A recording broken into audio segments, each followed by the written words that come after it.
Halo guys, welcome to NHTech ID dan kali ini aku akan membahas Apple Watch seri 7 yang stainless steel. Jadi kenapa ini sangat lama keluarnya videonya ya, padahal kurang lebih sudah keluar bulan lalu karena aku order di Apple Store Singapura padahal di hari pertama pembukaan pre-order guys. Dan ternyata yang aku pilih adalah stainless steel beserta dengan leather link ya. Jadi yang bahan kulit tapi magnet. Sangat menarik menurutku, jadi aku order dan ternyata itu baru bisa datang di akhir bulan Oktober. Karena itulah jadinya datangnya lama, tapi untungnya terima kasih kepada The Luxury Goods, jadi kirimannya bisa sangat cepat. Bagi kalian yang bingung di mana, langsung saja cek di description di bawah untuk tanya-tanya tentang Apple produk atau barang-barang lain dari Singapura. Baik, sebelum aku bahas lebih dalam tentang Apple Watch seri 7 ini, aku akan memberikan unboxing experience ke kalian Apple Watch seri 7 stainless steel. Oke, jadi kali ini Apple Watch seri 7 dan akhirnya sudah datang ya. Ini aku menunggu karena memang sangat-sangat lama, padahal aku sudah order dari hari pertama Singapura keluar. Jadi di sini aku pilih seri 7 dan stainless steel. Kenapa? Karena biasanya aku sih lihat cycle-nya dari 3 tahun sekali ya untuk Apple Watch, sehingga stainless steel lebih awet sih. Kalau misalnya kita ngomong ke tatap, lebih awet di stainless steel dibandingkan aluminium. Jadi ini seri 7 dan aku pilih yang grafit stainless steel case. Oke, langsung kita buka aja. Yap, jadi di sini untuk Apple Watch ada langsung dua, jadi jamnya. Lalu yang kedua adalah strapnya. Jadi untuk strapnya aku lebih pilih ke ini sih, leather link. Jadi ini baru, aku ingin coba sih. Sebenarnya di tahun lalu sudah keluar, tapi ini di Indonesia masih jarang ya. Dan yang resmi belum ada, jadi aku pilih yang leather link. Jadi kita akan coba dan kita unboxing satu per satu. Mari kita unboxing untuk yang Apple Watch-nya terlebih dahulu. Jadi langsung di sini ada IMEI dan lain-lain detailnya di bagian bawah sini. Lalu ini ada green pill, sudah bagian kertas ya. Di sini juga ada satu lagi. Oke, jadi langsung kita buka aja.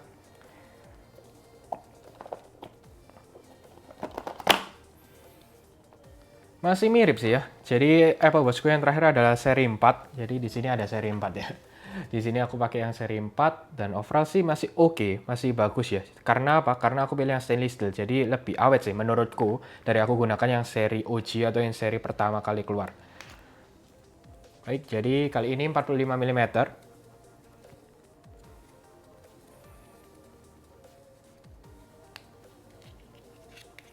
Oke, jadi overall untuk bodinya mirip sekali seperti yang seri-seri sebelumnya, tapi kali ini dengan yang seri 7 stainless steel ya. Sambil kita menunggu ini langsung kita lihat-lihat lagi di bagian dalamnya ada apa aja. Jadi yang baru adalah ini chargernya magnetik. Magnetiknya tapi langsung dengan USB-C. Jadi aku buka.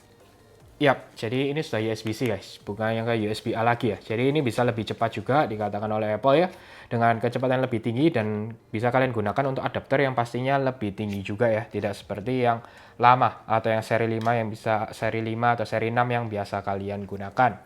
Jadi lanjut setelah itu kita buka strapnya terlebih dahulu aja.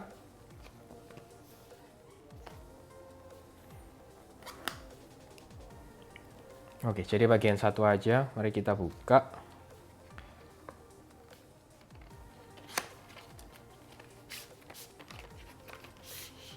Yep. Jadi, ya kertas-kertasnya. Oke, jadi 45 mm dan kali ini aku pilih yang leather link warna hitam ya.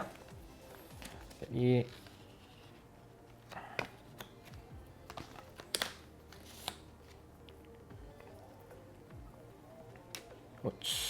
magnetnya kuat banget sih ini. Jadi berbeda dengan yang leather yang sebelumnya. Kali ini hanya satu bracelet aja dan aku akan coba dulu ya guys. Jadi aku adalah pengguna Apple Watch seri 4 guys. Aku biasanya cycleku untuk ganti Apple Watch yang aku gunakan untuk sebagai daily driverku selalu sekitar 3 tahun karena ekspektasiku itu selalu berubah signifikan. Contohnya yang pertama adalah seri OG atau pertama kali Apple Watch. Lalu perubahan yang signifikan adalah seri 4 dan harusnya tahun ini di seri 7. Setelah aku coba beberapa hari, memang pertama yang benar-benar aku rasakan adalah yang pertama always on display dengan cahaya yang lebih terang 70% dikatakan oleh Apple dibandingkan dengan seri 6 sebelumnya. Aku ingin mention juga di sini, always on display-nya ini kan kalau misalnya kita full di seri 7 benar-benar sampai pinggir ya dengan watch face yang diberikan oleh Apple di seri 7. Tapi ketika always on display atau dalam keadaan mati sampai 1 Hz itu, displaynya akan langsung sedikit mengecil. Ini menurutku untuk baterainya sih, jadi mungkin lebih hemat dan displaynya sedikit lebih mengecil untuk watch face-nya. Tapi ketika kalian buka, ini akan langsung melebar sampai pinggirannya semua terlihat bahwa displaynya lebih besar di seri 7. Lalu yang kedua adalah dari lengkungannya, bahkan displaynya ini benar-benar sampai lengkungan bagian Apple Watch. Dan sebenarnya kalau bagian luarnya, ini tidak berbeda dengan seri 4 yang aku gunakan sebelumnya. Jadi displaynya kalau tidak menggunakan watch face yang diberikan oleh Apple khusus untuk Apple Watch seri 7, mungkin orang bahkan kita sendiri tidak terlalu merasakan perbedaan, apalagi yang menggunakan seri 6 atau seri 5. Selain itu, jujur tidak ada beda guys, serius. Jadi benar-benar nggak ada beda sih menurutku dengan experience-nya. Dan memang kalau aku dari seri 4 yang menurutku titik paling penting adalah di always on display-nya. Nah, ketika memang digunakan untuk Apple Watch seri 4 ini kerasa baru dan cukup signifikan dibandingkan dengan seri OG atau kalau kita bisa bilang adalah seri 3 dengan bodi yang sama digunakan. Tapi ketika ke seri 7 dari seri 4 ini overall nggak ada beda dan sedikit lebih besar. Terima kasih juga karena memang display yang sedikit lebih besar juga dan 41 dan 45 mm di tahun 2021 ini. Jadi dengan kristal yang lebih tebal juga digunakan di Apple Watch seri 7 sehingga mempertahankan untuk durability-nya lebih baik dibandingkan dengan seri sebelumnya. Tapi kalau misalnya menurutku sih aku gunakan sehari-hari overall sih gak akan masalah ya. Dan memang kalau Apple Watch ini lebih seringnya hanya ketatap saja, tapi harusnya jarang. Lalu ada dust resistance ditambahkan dengan IP6X di Apple Watch seri 7 ini. Serta titik lain yang menurutku sangat baik adalah dari sisi fast charging. Jadi untuk Apple Watch seri 7 ini memang memberikan fast charging yang lebih baik karena dengan charger yang baru juga sih. Ini adalah USB-C ke charger Apple Watch. Dan ini sebenarnya bahannya beda ya. Ini oke sih, aluminium. Lalu bagian ujungnya ini USB-C yang biasanya USB-A. Apple sih mengatakan 33% lebih cepat. Dan memang kalau aku dari experience-ku selama 3 hari terakhir menggunakan Apple Watch seri 7, bangun pagi waktu baru dicas, ini bisa kalian cukup lah sebelum berangkat pasti akan sekitar 80-90%. Jadi akan cukup untuk kalian gunakan dalam 1 hari. Experience-ku dari baterai jam 7 pagi aku lepas, aku gunakan sampai sekitar jam 6 sore. Aku masih mendapatkan baterai sekitar 65%. Aku gunakannya ya hanya notifikasi, melihat jam, dan juga aku sekali-sekali mengetes dengan adanya blood oxygen yang diberikan di fitur Apple Watch seri 6 sebelumnya juga ada di seri 7. Ya, masih sangat baik sih, 60%. Jadi memang fast charging-nya kerasa dari 0 sampai 80% sekitar 40-an menit. Aku sih 40 sampai 50 menit rata-ratanya. Dan setelah itu pasti akan sedikit lebih lambat, sekitar 1,5 jam. Jadi overall oke lah. Untuk health features-nya yang digunakan di seri 7 ini nggak beda, sama seperti seri 6 sebelumnya. Yang pertama adanya ECG juga yang diperkenalkan di Apple Watch seri 4 sebelumnya. Dan walaupun sudah sekitar 3 tahun di Indonesia masih belum boleh, jadi kita akan tunggu bagaimana untuk penggunaan ini. Lalu blood oxygen juga diperkenalkan di Apple Watch seri 6 sebelumnya juga datang di sini. Lalu ini ada fitur baru juga, Fitness Plus subscription untuk olahraga. Jika kalian menyukai itu, baru saja tanggal 3 November di US. Jadi di kita tanggal 4 November ini sudah bisa kalian gunakan bagi pengguna Apple Watch. Memang untuk subscription ini mewajibkan kalian menggunakan Apple Watch ya. Jadi harus punya itu baru bisa untuk olahraga dengan tipe pembayaran bulanan. Lalu adanya sleep tracking, ini juga diperkenalkan lebih sisi software juga dan hardware. Dan Apple juga mengatakan terima kasih kepada baterainya dan chargingnya juga yang lebih cepat. Ini bisa kita gunakan lah lebih baik di seri 7 jika kalian memang menggunakan Apple Watch sebagai sleep tracking kalian. Terima kasih kepada display yang lebih besar sekitar 20% dibandingkan seri 4. Ini juga mendapatkan QWERTY keyboard full di Apple Watch seri 7 ini. Ya memang ini experience-nya baik, tapi ya bisa kalian expect tetap salah-salah karena displaynya yang kecil. Jadi kalau kalian menggunakan swipe atau sering menggunakan dalam bahasa Inggris masih oke lah, masih kita slide-slide ya akan expect sesuai dengan AI-nya apa yang kita ingin ketik. Tapi kalau dalam Indonesia dan satu-satu ini pasti akan kurang baiklah tetap. Jadi tetap lebih mudah menggunakan iPhone kita.